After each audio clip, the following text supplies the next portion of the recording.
सुप्रभात प्रिय विद्यार्थियों। आज हम प्रथम पाठ पढ़ेंगे जिसका नाम है भोजस्य शल्य चिकित्सा।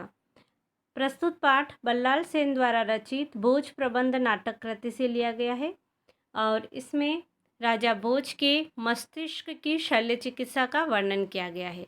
तो आइए हम इस कथा को पढ़ते हैं। पुरा काले एकः नृपः आसीत्। पुराने समय में एक राजा था। तस्य नाम भोज आसीत्। उसका नाम भोज था।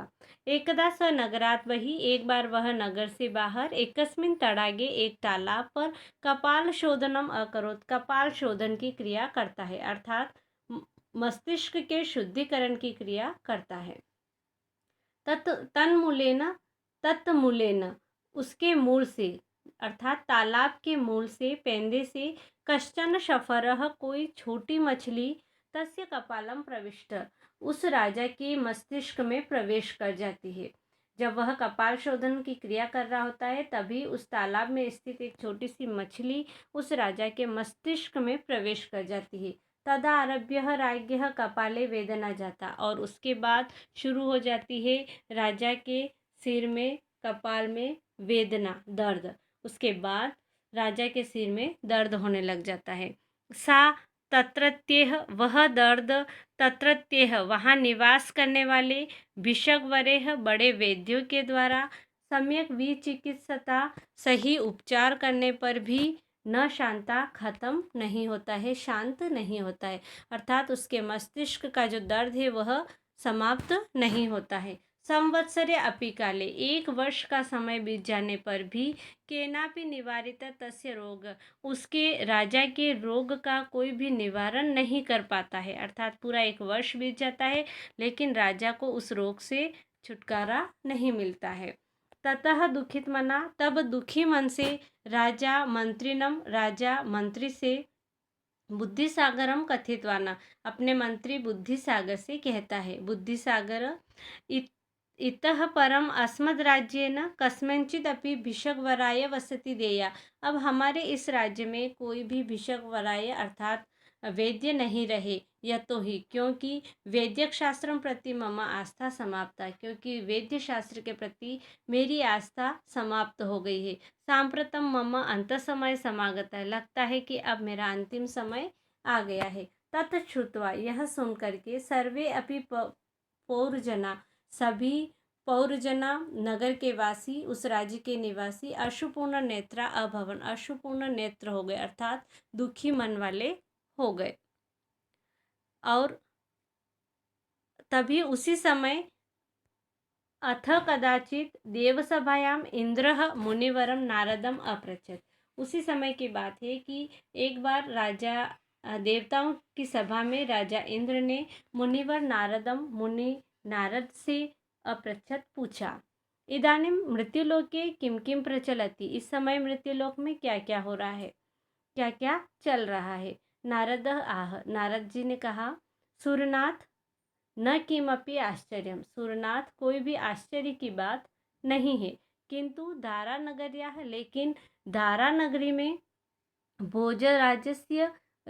भोजराजः राजा भोज के नितराम अस्वस्थ वर्तते, लंबे समय से लगातार अस्वस्थ हैं।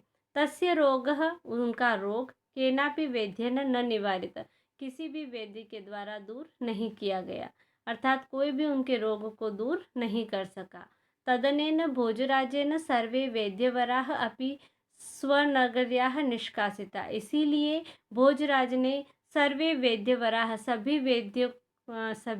वैद्यों को स्वनगर्याः, अपनी नगरी से निष्कासिता, बाहर निकाल दिया है।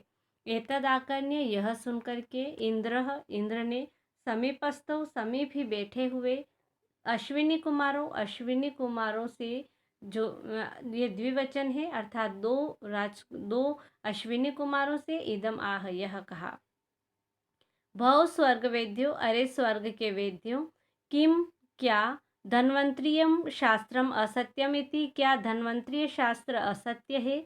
तव उक्तवतो, तब दोनों ने कहा, नेदम शास्त्रम असत्यम भवितुम अर्हति, यह शास्त्र कभी असत्य हो ही नहीं सकता।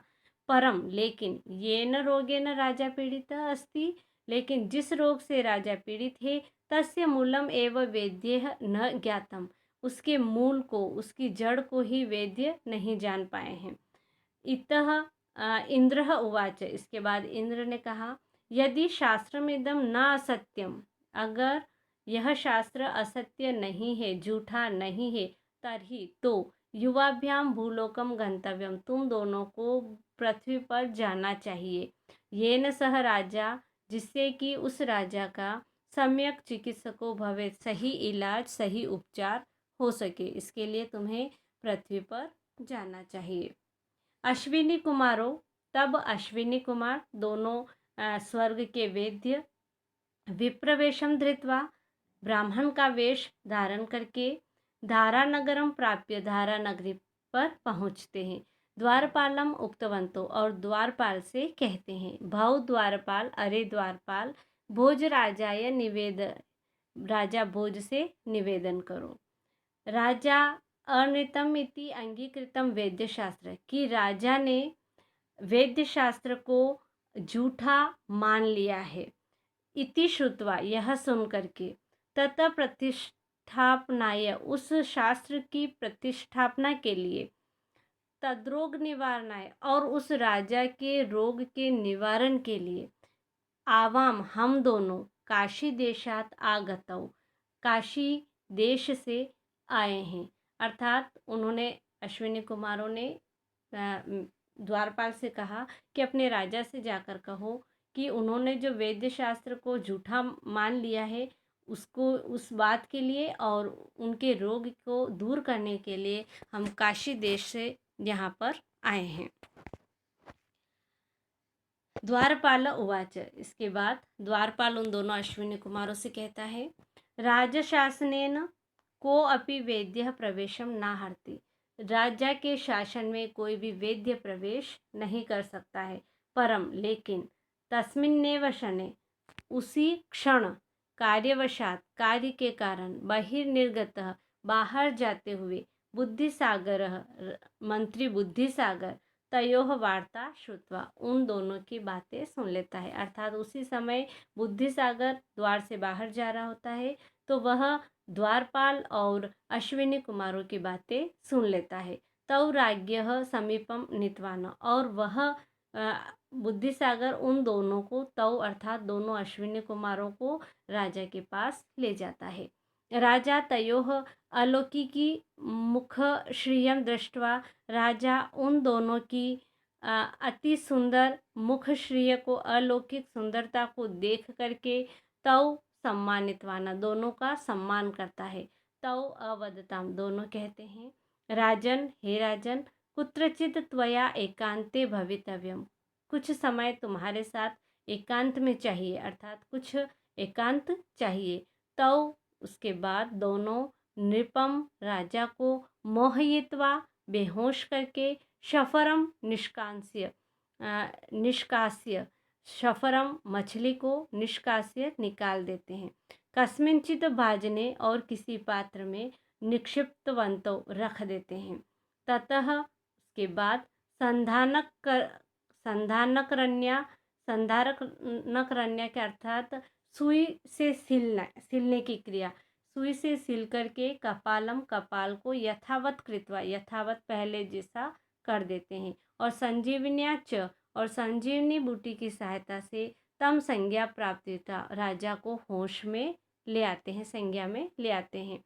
राजनम तत शफरम, और राजा को वह शफर, वह मछली, अदर्शयताम, दिखाते हैं।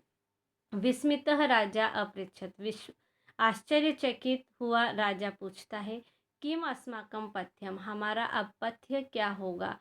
तौ अवदताम, तब दोनों ही कहते हैं, अशितेन अस्मसा, अशितेन अस्मसा, अर्थात गर्म पानी से, अशितेनार्मसा, गर्म पानी से स्नान करना। क्वोष्ण क्षीर सेवनम, गुनगुना, क्वोष्ण गुनगुना, क्षीर सेवनम, दूध पीना। एतद् वो मानुषा पथ्यम, स्निग्धम उष्णम च भोजनम, स्निग्ध चिकनाई युक्त उष्ण गर्म भोजन, यही मानव के पथ्य है, अर्थात मनुष्य को इन चीज़ों का ध्यान रखना चाहिए और यही चीज़ें करनी चाहिए कि गर्म पानी से स्नान, घर और गुनगुना दूध पीना चाहिए और स्निग्ध और चिकनाई युक्त गर्म भोजन करना चाहिए। एतत् वो मानवाः पथ्यम, यही मानव के मानुषा पथ्यम, मनुष्य के पथ है।